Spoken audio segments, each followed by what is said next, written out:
Hello, Kerala food റെസിപ്പിയിലേക്ക് ഏവർക്കും സ്വാഗതം. നമുക്കിന്ന് പുളിഞ്ചിക്ക അച്ചാർ തയ്യാറാക്കിയാലോ? ഇരുമ്പൻ പുളി എന്ന് പറയാം. നമുക്ക് ഇതിന് ആവശ്യമായ സാധനങ്ങൾ എന്തൊക്കെയാണെന്ന് നോക്കാം.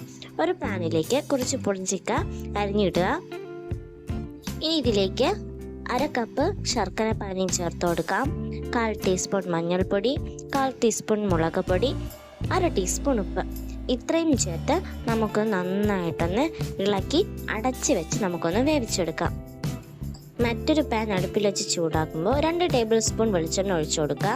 1/4 ടീസ്പൂൺ കടുകിട്ട ഒന്ന് പൊട്ടി വരുമ്പോൾ 3 വറ്റൽമുളക് ചേർത്ത് കൊടുക്കുക. ഇനി അതിലേക്ക് 1 ഇഞ്ച് വലുപ്പത്തിന് അരിഞ്ഞ ഇഞ്ചി നന്നായിട്ടൊന്ന് വഴറ്റിയെടുത്തതിന് ശേഷം പച്ചമുളക് ചേർത്ത് കൊടുക്കുക. 3 എണ്ണമാണ് ആവശ്യം. 2 തണ്ട് കറിവേപ്പില. ഇത്രയും ചേർത്ത് നന്നായിട്ട് നമുക്കൊന്ന് വഴറ്റിയെടുക്കാം.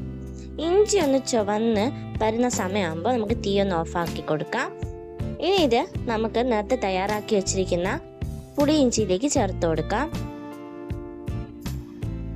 ഇനി നന്നായിട്ട് നമുക്കൊന്ന് വഴറ്റി കൊടുക്കാം. ഇതുപോലെ നന്നായിട്ട് നമുക്ക് വഴറ്റി കൊടുക്കാം.